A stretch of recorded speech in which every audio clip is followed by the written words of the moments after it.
Hi guys, and welcome back to another lens review. In today's video we are taking a look at Sigma's new 70-200 telephoto lens f2.8. This is not my lens, this is a lens I borrowed in order to do this review. So, at the start of this video, as always, we're breaking the lens down, looking at all the technical stuff, what it has to offer, and then at the end of this video we're going to talk more about the lens, going to share my personal thoughts and experience using this lens, and we're also going to compare it to the G Master, because that is usually how it goes when Sigma releases a new lens. We always go down and compare it to the G Master to look at how big the gap is between the price and the quality. Alright, so first things first, my name is Niklas, and if you're new to this channel, hello and welcome. And also I would highly appreciate it if you decide to smash that like and subscribe button before we start. Alright, so let's start off with the ergonomics of this lens. Now this is a telephoto lens, so of course it does come with a little bit of weight as well. And the weight of this lens is 1331 grams. This is actually 30% more than the Sony G Master Mark II, which comes in at 1045 grams, which is one of the things that separates these two lenses the most. Alright, so starting at the top here, for some reason Sigma decided to put the zoom ring all the way at the top.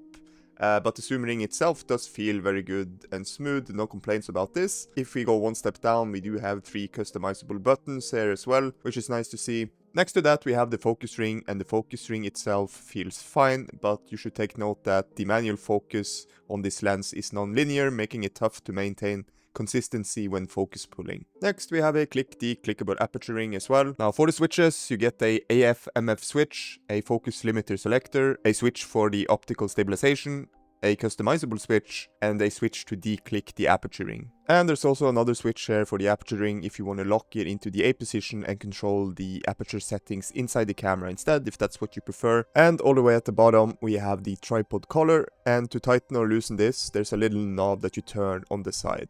This lens is also weather sealed with a rubber gasket at the back, and the filter thread size on this lens is 77mm. And lastly, of course, this lens does come with a lens hood as well, but it's not the classic screw-on type. Instead it has a small knob on the side that you turn to lock it into place, just like the tripod collar.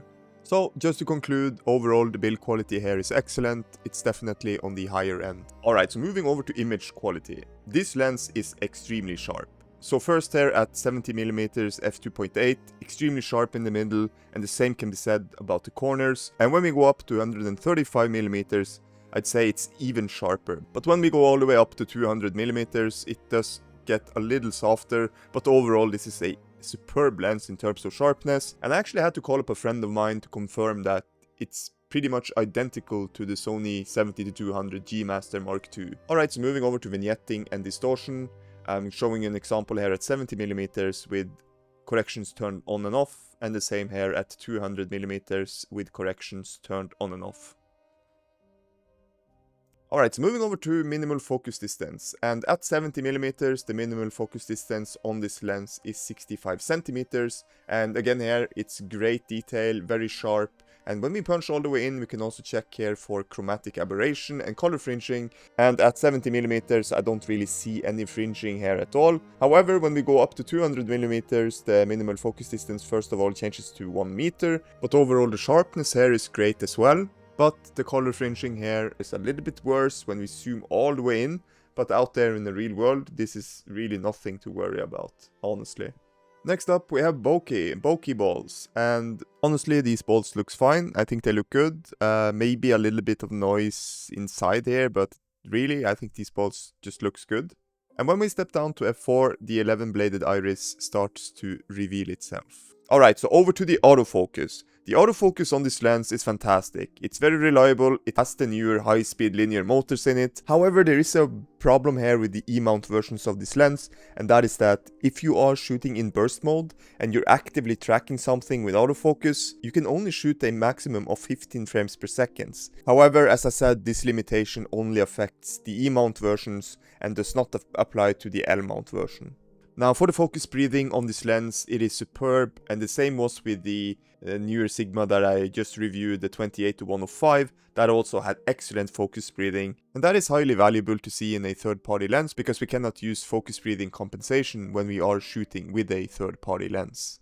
Touching a little bit on flaring as well, it's only good news here as well. The flaring is fantastic here, it handles that super well, there's almost no flaring at all here. And lastly, of course, we have to touch on the price, and as you can see here, the Sigma is sold for $1,489, while the Sony G Master Mark II is sold for $2,798.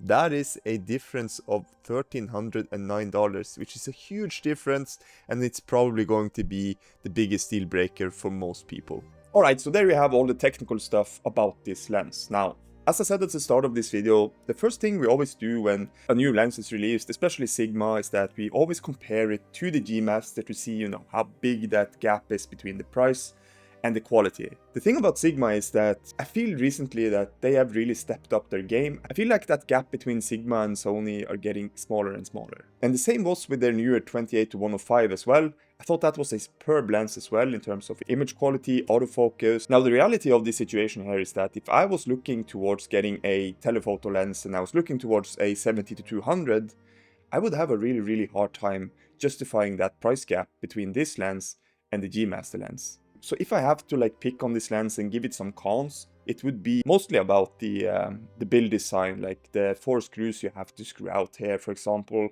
If you compare that to the G Master has a much more practical solution to this. And the same with the zoom ring in front here. I don't know why they put this all the way at the top. I would understand it if the lens was longer than this, but it's not really that long, and just having it up front there didn't really make sense to me. And at the same time, if you don't have the lens hood attached, if it's just on like this and screwed on, you would have no access to the zoom ring at all, so you would kind of have to screw this off in a situation where you maybe didn't had to use it. So just like these small things that's kind of can be a little picky about, but the reality is that this is a fantastic lens, and if you're looking for a 70-200 and you're looking towards this lens, you will get by just fine, and more than that. And as I said, the G Master Mark II is much more expensive.